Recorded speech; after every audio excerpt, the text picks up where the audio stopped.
We're in a loft in Horsham today where the customer has had some builders in to board the loft out, and they've done a lovely job. However, they've done it wrong. If you have a look here, they've got some nice insulation here. It's not quite thick enough. It should be about here. And they've put in some 2x2 joists and then squashed the boards on top of the insulation. Unfortunately, doing that will cause the hot air to rise up under here and trap in pockets and then cause condensation where the boards are cold in the winter and the central heating's on, and what will happen is you'll get a damp smell up here, and it's not working. This insulation needs to be up here, puffed out for it to work properly. So they've used all the right bits, however the job's been done wrong with this 2x2 inch timber along it. So what we're going to do, we're going to remove all the boards, put in some loft legs, stick another layer of insulation on top of this to bulk it out. Right, so we've got all the boards up now, and you can see what they were on, the 2x2 timbers, trying to give it a bit of space between the insulation and the board, which wasn't happening. As you can see here, if I put it down, you can see the insulation's already puffing up way above this beam here. Now the reason for why it needs to be puffy and not squashed down is because as the heat comes up from the underside hitting the ceiling, it gets trapped in the pockets of air in the actual insulation. That then reflects more heat coming up, and that's how it insulates. So having it puffy is good.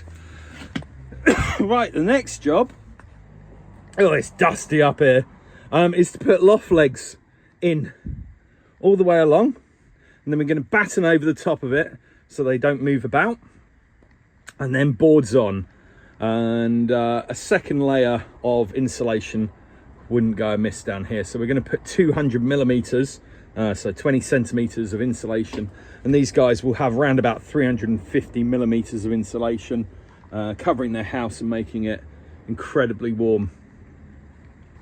Okay, so you can see here now we've put loft legs in, raising it up about a foot with some battens across the top, and the battens just stop the legs from moving and wobbling about on each board.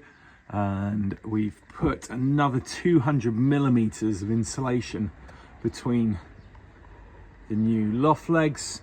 So we've got a good 350 millimeters of insulation now here, which should keep them nice and cozy.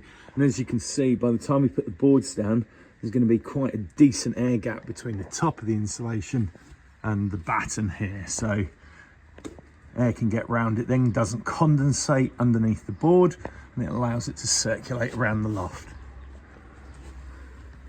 So we've now completed. As you can see, it's all reboarded.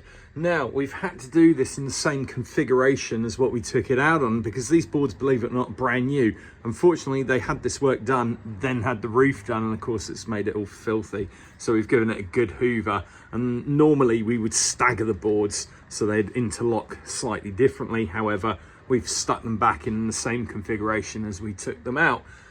Now, if you have a look here, you can now see it's quite a bit raised, which means that we were able to stick another 200 millimeters of insulation under the boards. Now the loft legs here go a little bit higher than that, and you've got this nice gap. You can see the daylight at the end of this board here, and you can see there's enough room there for the air to move around and not stagnate underneath there, condensate, causing mildew and mold, and obviously that does stink after a while.